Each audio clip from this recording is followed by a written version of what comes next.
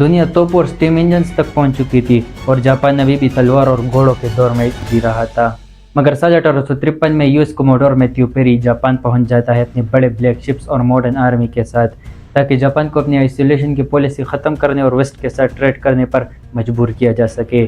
جاپانی ان بڑے جہاز اور ماڈرن آرمی کو دیکھ کر حیران تھے۔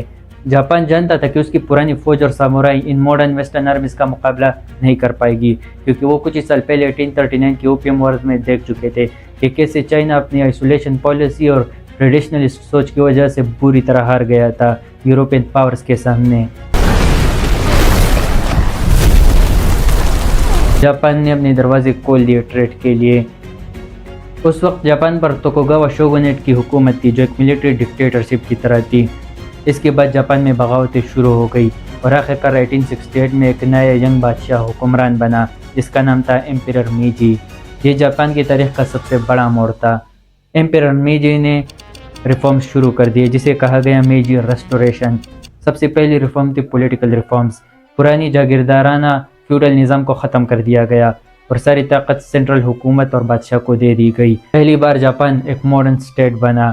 دوسرا، سامورائی کلاس کا خاتمہ، ان کی مراد ختم کر دی گئی۔ اب وہ ایلیٹ وارئرز نہیں بلکہ عام لوگ تھے۔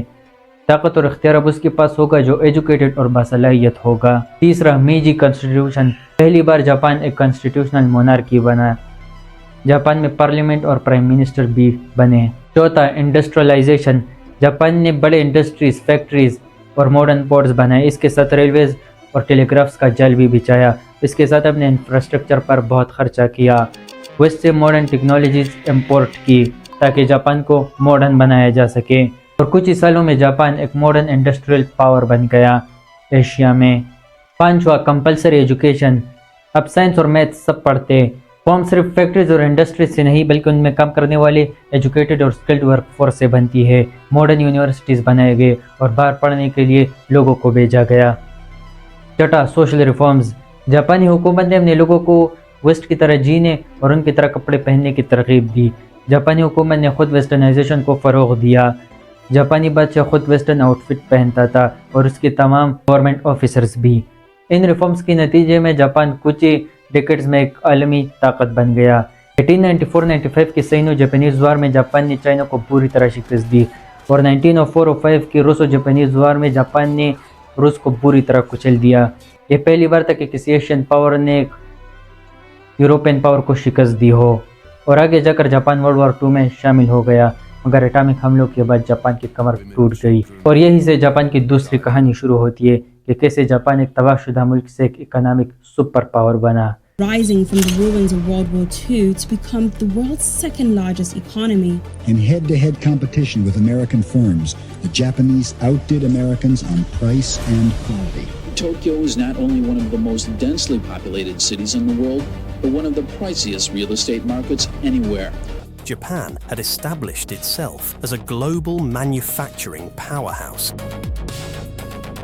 The economy was growing so fast that it looked like it was about to overtake the US as the world's biggest. Atomic حملوں کے بعد جاپان کے شہر جل چکے تھے، ہزاروں لوگ مرے ہوئے تھے، فیکٹریز تباہ تھی اور اکانومی ڈوب چکی تھی۔ دنیا کو لگا کہ جاپان پھر کبھی کھڑا نہیں ہو پائے گا، مگر اگلی 30 سے 40 سالوں میں جاپان دنیا کی دوسری بڑی معیشت بن گیا۔ ٹویوٹا، سونی، پیناسونک جیسی کمپنیز پوری دنیا پر چھا گئی۔ یہ کوئی قسمت نہیں تھی بلکہ جاپانی حکومت کی اسمارٹ اسٹریٹجی اور پلاننگ تھی۔ آخر کیا تھی اسمارٹ اسٹریٹجی؟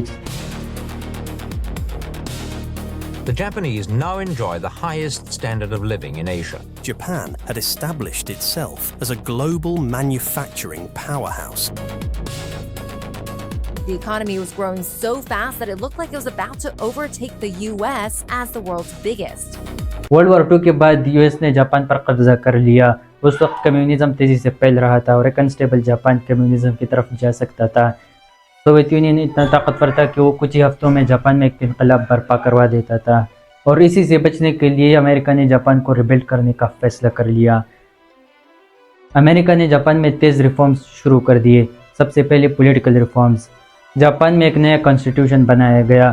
اب بادشاہ ایک علامتی سربراہ تھا۔ ڈیموکریسی کو انٹروڈیوس کیا گیا۔ ہیومن رائٹس مضبوط کیے گئے۔ عورتوں کو حقوق دیے گئے، انہیں ورک فورس میں شامل کیا گیا۔ جاپان نے اپنے کانسٹیٹیوشن میں لکھ دیا کہ جاپان اب جنگ نہیں کرے گا اور جاپان نے اپنی ملٹری پر خرچ ہونے والا پیسہ اب اپنے انفراسٹرکچر، ہیلتھ اور ایجوکیشن پر خرچ کیا۔ یہاں جاپان دوسرے ملکوں پر ایک ایج لے گیا۔ دوسرا، لینڈ ریفارمز۔ جنگ سے پہلے جاپان کی بڑی زمینیں بڑے جاگیرداروں یعنی لینڈ لارڈز کے پاس تھی۔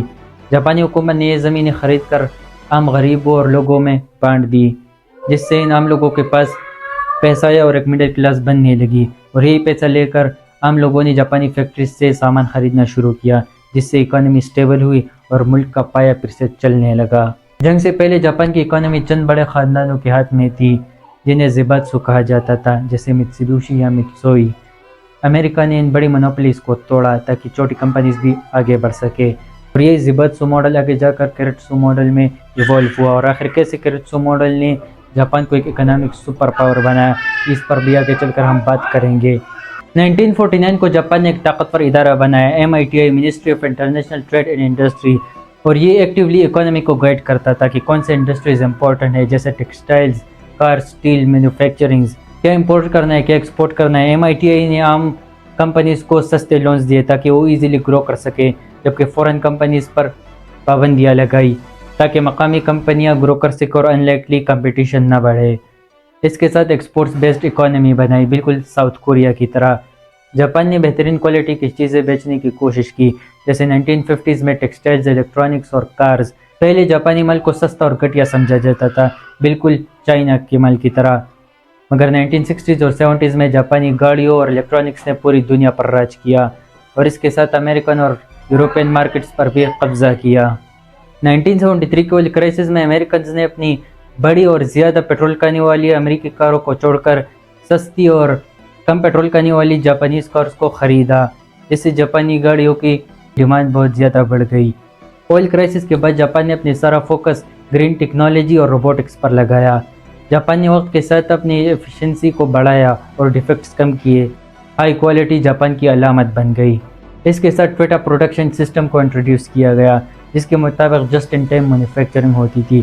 اس کی مثال ایسی ہے کہ اگر کوئی ریسٹورنٹ 100 برگر بیچتا ہے مگر پہلے سے 500 برگر تیار کر لیتا ہے تو اس سے اسے 400 برگرز کا نقصان ہوتا ہے۔ اس سے پیسہ اور وقت دونوں ضائع ہوتے ہیں، لیکن اگر وہی ریسٹورنٹ آرڈرز پر برگر تیار کرنے لگے اس سے خرچہ اور ویسٹ دونوں کم ہوں گے۔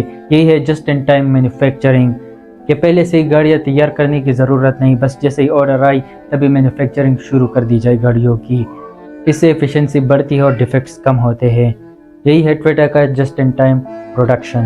جاپانیز اکانومی کی کور فلسفی ہے کائزن، جس کے مطابق ہر روز کچھ نئے امپرومنٹ لانی ہے، چاہے 1% ہی کیوں نہ ہو۔ بس ہر امپلائی کو ہر روز کچھ نہ کچھ نئی امپرومنٹس لانی ہوگی، کچھ نہ کچھ نیا کرنا ہی ہوگا، چاہے 1% ہی کیوں نہ ہو۔ یہ سب تبھی ممکن تھا اگر ان کے پاس ایک ہائیلی سکلڈ ورک فورس ہو جو ان بڑے انڈسٹریز اور فیکٹریز کو چلا سکے، اور اس ورک فورس کے لیے چاہیے تھا کوالٹی ایجوکیشن، جس کے لیے جاپان نے اپنے ایجوکیشن پر بہت زیادہ خرچہ کیا اور ایک سکلڈ ورک فورس تیار کی جس نے ان کی اکانومی کو چلایا۔ اس سے پیدا ہوا جاپانیز ورک کلچر، جہاں لوگ ایک خاندان کی طرح کمپنی میں رہتے تھے اور اپنی پوری زندگی ایک کمپنی کی وفاداری میں ہی بتا دیتے تھے۔ اور کور پوائنٹ ہے جاپانیز لوگوں کا سیونگ کلچر۔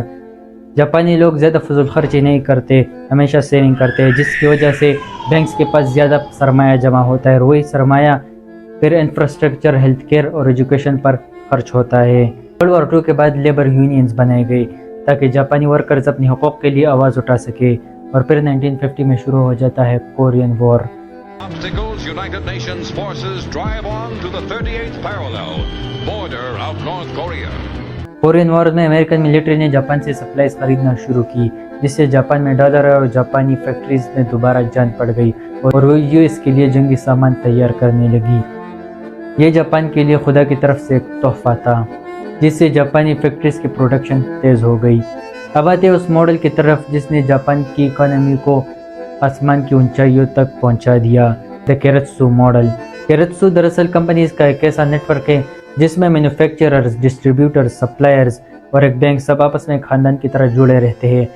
اگر ایک کمپنی بھی نقصان میں ہوتی ہے تو سب مل کر اسے سہارا دیتے ہیں اور اسے بچا لیتے ہیں۔ فرض کریں ایک بڑا گروپ جس میں ایک ہے بینک، ایک car company, steel company, electronics, shipping company اور ایک انشورنس کمپنی، سب ایک دوسرے سے کنیکٹڈ ہے۔ یہ کمپنیز ایک دوسرے کے تھوڑے تھوڑے شیئرز خریدتے ہیں تاکہ کوئی باہر یا غیر ملکی ان کمپنیز پر قبضہ نہ کر لے. اگر ایک کمپنی مشکل میں ہے تو باقی اسے سہارا دیتے اور اپنا بینک لون دیتا ہے. ان سب کا فائدہ یہ ہوتا ہے کہ کمپنی سٹیبل رہتی ہے، کیونکہ اگر سٹاک مارکیٹ اوپر نیچے ہو بھی جائے تو ان کے شیئرز دشمن انویسٹر کے پاس نہیں جائیں گے. اس لیے وہ لانگ ٹرم پلاننگ کرتے ہیں اور مسلسل امپرومنٹ لاتے ہیں. ان سب کمپنیز پر ایک سینٹرل بینک ہوتا ہے جو انہیں لون دیتا ہے اور فائنینشلی سپورٹ کرتا ہے تاکہ وہ بڑی فیکٹریز لگا سکے. کیریتسو ماڈل کے دو اقسام ہیں. ایک ہے ہاریزونٹل کیریتسو جیسے میتسوبوشی یا میتسوئی، جس میں کمپنیز کا ایک نیٹ ورک ہوتا ہے جو ایک سینٹرل بینک سے کنیکٹڈ ہوتے ہیں. بینک انہیں سستے لونز دیتا ہے اور فائنینشلی سپورٹ کرتا ہے تاکہ یہ کمپنیز پوری دنیا میں اپنی بزنسز پھیلا سکے اور گرو کر سکے. اور ایک ہے ورٹیکل کیریتسو. ورٹیکل کیریتسو میں ایک سینٹرل بڑی کمپنی ہوتی ہے اور اس کے نیچے سپلائرز کی چھوٹی کمپنیز جیسے ٹویٹا ایک بڑی کمپنی ہے جس کے نیچے سپلائرز کی ایک چھوٹی چھوٹی کمپنیز ہے جو انہیں لائٹس، سیٹس اور دوسری چیزیں مہیا کرتی ہے. اس سے سپلائی نیٹ ورک مضبوط رہتا ہے کیونکہ ٹویٹا کو پتہ ہوتا ہے کہ اسے سپلائیز وقت پر ملیں گی اور سپلائر کو پتہ ہوتا ہے کہ ٹویٹا ان کا مال ضرور خریدے گا.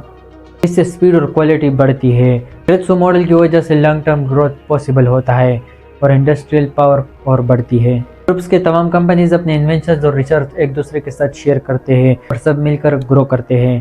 حالانکہ کیریتسو ماڈل کے کچھ نقصانات بھی ہیں، جیسے اس میں کمپٹیشن کئی بار نہیں بڑھتا، فیورٹزم اور کرپشن بھی کئی بار ہوتا ہے، اس لیے ناکام اور انیفیشینٹ بزنس بھی سروائیو کر جاتے ہیں.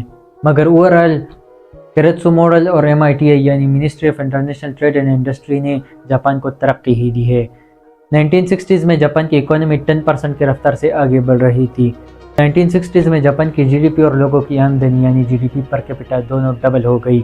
حکومت نے انڈسٹریز کو سستے لونز دیے تاکہ وہ پوری دنیا میں اپنی بزنسز پھیلا سکے اور ٹویٹا اور ہونڈا جیسی کمپنیز نے پوری دنیا کے مارکیٹ پر قبضہ کر لیا. یہ تھے جاپان کا گولڈن ٹائمز. نپون اسٹیل جیسی کمپنیز نے دنیا کو بہترین اور سستا لوہا دیا. 1960 میں جاپان کی GDP صرف $47 بلین تھی، جبکہ 1980 میں $1 ٹریلین اور 1990s میں یہ $5 ٹریلین تک پہنچ گئی.